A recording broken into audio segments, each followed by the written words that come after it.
In this episode, we discuss selling the Vapid Firebolt ASP despite the high price tag of $1,894,000, and the fact that this truck is in the off-road class is a major disappointment, particularly in terms of customization option, lifestyle routine, and business management. I normally start my day with a cold shower.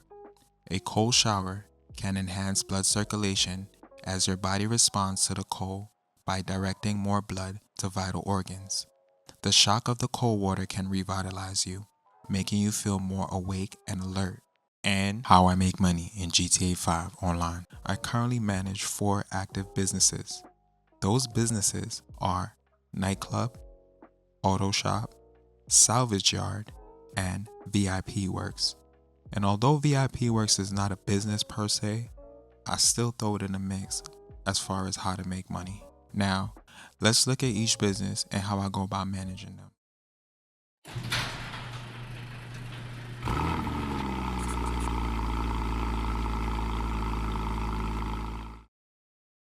Hello, one and all, and welcome to the Commodity Podcast, your weekly podcast for car, motorcycle, and lifestyle enthusiasts alike. I'm your host, Gunter from Commodity Los Santos, the #1 destination for automotive tuning and customization. Now, you can watch us each week. Enjoy this episode. We're back, and today, we're talking about how to make money in GTA Online, lifestyle routines, and much more. Before we start, let's talk about why I sold the Firebolt ASP sleeper drag belt. The Firebolt ASP may seem like an appealing option at first glance, but ultimately it falls short for several reasons. Despite the high price tag of $1,894,000, and the fact that this truck is in the off-road class is a major disappointment, particularly in terms of customization option that does not reflect the true capability of its real-life counterpart, the Ford F-150. The ASP lacked the performance, and its rear-wheel drive setup, while decent, does not stand up to other trucks in more competitive scenarios, such as the Canis Terminus. Additionally, the absence of features like a roll cage or a track-focused modifications make it less attractive. Overall, the Firebolt ASP might leave enthusiasts wanting more in terms of both function and flair. I've only used the ASP for shop-related tasks, such as transportation from Los Santos docks after vehicle export and from the customer's house after vehicle delivery. If you're a fan of early 2000 Ford F-150 pickups, Fast and Furious, or a single cab pickup with a V8, then this truck is for you.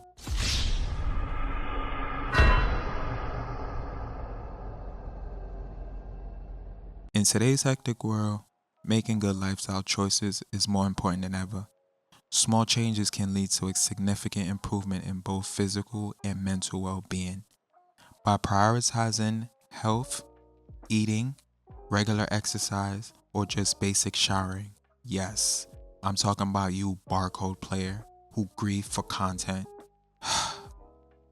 We can create a balanced life that promotes positive interactions with others, not to mention longevity and strength, just in case things go sideways.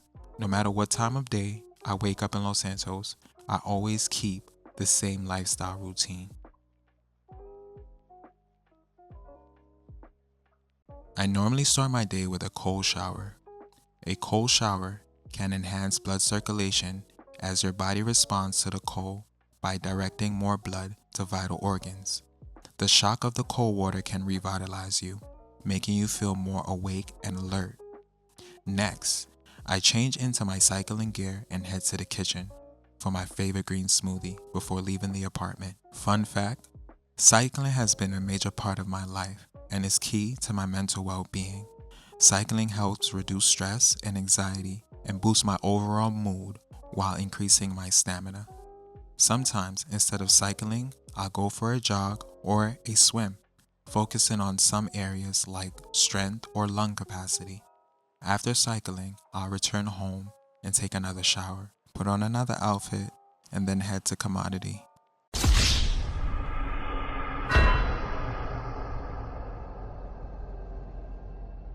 As a graduate of the University of San Andreas, USA, with a bachelor's degree in business analytics and business management, therefore, I am more than qualified to talk about this next subject. The purpose of business management, in my opinion, is to ensure that the organization operates efficiently and effectively by maximizing resources, reducing risks, adapting to change, in the market, of course, and ultimately contributing to the organization's success and sustainability. I know it's a lot of words and I probably went over your head, but I'll continue. Many solo grinders are considered business owners/operators, meaning although you own and manage the business, you still have to conduct operations for the business to remain stable. In total, I currently manage 4 active businesses. Those businesses are nightclub, auto shop, salvage yard, and VIP Works. And although VIP Works is not a business per se, I still throw it in the mix as far as how to make money. Now, let's look at each business and how I go about managing them. First, we have the nightclub business. This business, in my opinion, is the best passive income option, allowing me to generate income every hour based on the club's popularity. By maintaining high popularity, you gain 100,000 every 48 minutes in real life. The other source of income is in your basement warehouse underneath the nightclub. You can use the warehouse to store illicit items from your other businesses and sell them for cash. Next, we have the auto shop business, my favorite business out of the 4 other businesses, for vehicle repair and customization. However, this is a business that requires you to be an owner/operator. There are 3 ways to earn income in this business. The first is the auto shop service. In a nutshell, you are tasked with repairing and modifying customers' cars for their requested specs. To save time, I let the shop staff handle deliveries to customers. The other 2 sources of incomes are contract and exotic exports. For me, contracts are a waste of time. Exotic exports, on the other hand, are vehicles marked with a blue dot icon on the map, located in random areas usually. These vehicles are listed on my import/export board in the auto shop. They can be stolen and delivered to the ports for $20,000 per vehicle delivery. Completion of the list within a single day will earn you an extra $100,000. Next, we have the salvage yard business, and this business is my bread and butter, if I'm being honest. This is my main way of how I earn income. However, this is also a business that requires you to be an owner/operator, and there are 2 main ways to earn income within this business. The first is the planning wall. To explain briefly, you are given multiple stage jobs requiring you to acquire the necessary equipment to complete the job. After you obtain the target vehicle, you can export for delivery and earn payment, or salvage the vehicle for parts and receive a payment later. The other source of income is tow truck service. This will send you out to find a target vehicle, hook it up to your tow truck, and drag it back to the salvage yard to be salvaged for parts. Additionally, you'll earn a stream of income over time as the parts are recovered, and regularly delivering vehicles will also increase your daily take for your business. Last, we have VIP Works, and while this is not necessarily a business, if you are a CEO, this is a good way to earn extra income. The only 2 VIP Works missions worth doing, in my opinion, in order to earn some extra income is Headhunter and Sightseer. For Headhunters, you're given 15 minutes to eliminate 4 targets with bodyguards. For Sightseer, you're given 15 minutes to locate 3 packages around Los Santos.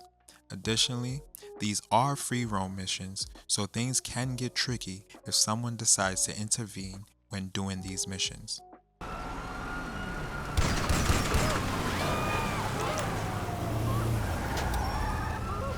What you saying? What you saying, huh? Yeah. That's what I'm talking about. Jeez.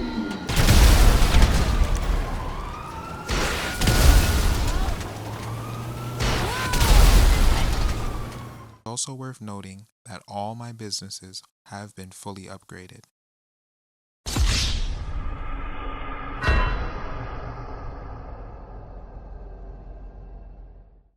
Making money in Los Santos is easy. Keeping money is the hard part, not to mention having to pay bills. If you're not familiar, daily fees occur every day. The timer for these fees reset anytime you change session, either through actively switching sessions or starting an activity or a mission.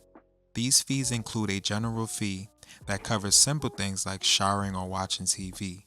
Next is your mechanic fees. This fee is applied to each business or property that you own that has a garage attached to it. So that means nightclub, hangars, penthouse, garage, etc., etc. Shit could get expensive. And if you can't afford to pay these fees, then you can't do simple things like taking a shower, listen to your radio, or even call your mechanic. Now, after some calculations and some confirmations from my quam. Your what? My quantitative. My math specialist. Look at him. You notice anything different about him? Look at his face. That's pretty racist. Look at his eyes. I'll give you a hint. His name's Yang. He won a national math competition in China. He doesn't even speak English. I realized I needed to earn a minimum of $500,000 per day or $2 million per week to live comfortably and not worry about expenses or daily fees, and to have the ability to make reasonable purchases while still maintaining a healthy balance sheet. Now, let's get started. After my daily routine, the first business for us to earn money is the nightclub. I normally enter the nightclub from the garage to save time, then head to the nightclub office to collect the earnings in the safe, which is usually around $100,000. Next, I'll head over to the computer and check the nightclub popularity. If the nightclub popularity bar is not at max, then I'll change the DJ to gain max popularity. However, if your nightclub popularity bar is too low, you have a few options. You can rebook a DJ, start a nightclub promotion, or complete a Marcel task, which involves either throwing out an NPC out of your club or delivering a VIP to the hospital. If these options aren't fast enough, maybe your last option would be to do a nightclub popularity glitch. If you want to know how to do this, let me know and I'll leave it pinned in the comments below. After, I'll check the warehouse and reassign the technicians based on demand, only selling when the stock reach 1,100,000 or more. Next, we start up a VIP works mission. In this case, we selected headhunters. For fun, I'll do these missions in a car or a motorcycle. I'll mainly use these missions to sharpen my tactical skills or PvP skills. Sometimes, I get one or two individuals trying to intervene. This interaction can only lead two ways. The first way is me handing you a 3-0 ass whooping, then moving on to the next target. The second way is sending both a Mugger and Merryweather to keep the individual occupied while I deal with the target. Once Headhunter is completed, I'll head over to the auto shop. At the auto shop, I like to keep things simple, repairing and modifying customers' cars to their requested specs. Once the car is complete, I let the shop staff handle deliveries to customers. Depending on the car, or if I'm tired of the same boring modifications, I'll do my own custom spec here and there. This is me adding my personal touch. Sometimes, I get a message saying that the customer loved the build, while other times I'm told to stay within the modifications. Once both vehicles are being delivered to customers, I'll take a screenshot of the import/export board to see the current list of vehicles for export. Again, these vehicles are marked with a blue icon on the map and are located in random areas. But you can also steal the vehicles from pedestrians. As long as the vehicle is on the import/export board, it's all good. After taking a snapshot of the export board, I'll leave out of the auto shop, making sure to keep an eye out for these vehicles. Next, we head to our salvage yard business, and just like our auto shop business, I also like to keep things simple with the salvage business. As far as making money, the salvage business is my top earning business so far, at least. I haven't mentioned this yet, but my schedule for grinding is Monday through Wednesdays, with Wednesday being the sale date, usually Wednesday night.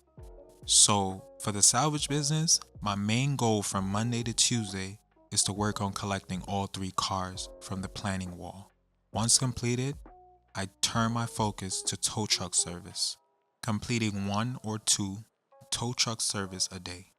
In tow truck service cooldown times, I'll do VIP work missions, or if available, I'll head back over to the auto shop to complete another customer's car. So, just to go over how I make money, first is a nightclub, making sure we collect our safe cash and doing a bit of business management, with the overall goal of keeping a high club popularity and making sure our staff is being used in the best way possible. Next, we'll start up a VIP mission, either Headhunter or Sightseer. Both are fairly easy to complete with a decent payout. After completing the VIP mission, we head over to the auto shop, keeping things simple and saving time, letting the shop staff handle all deliveries to customers, along with keeping an eye out for the vehicles on our import/export board. Next, we head over to salvage yard.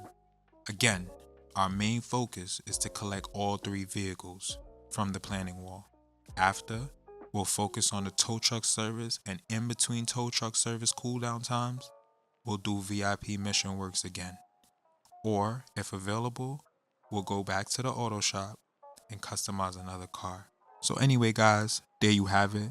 That's my method of how I make money in GTA Online. Again, I do have a minimum, either 500,000 per day or 2 million per week, and that's kind of like what I'm comfortable with. With that, I'm able to afford whatever car that comes out, whatever SUV that comes out, whatever bike that comes out, whatever apartment or whatever it is Rockstar want to throw $4 or $5 million to. I can afford it with this particular method. Let me know what's your thoughts. I know it's not crazy. I know it's not like a heist or money glitch, but it's a solid solo money guide. Let me know what you think. Let me know if you got any guides. Share it in the comments below. Comment 7 if you made it to the end of this video. Leave a like if you agree with the money making guide from this video, or a dislike if you don't. And consider subscribing to the channel if you guys are new. Until next time, Gunter.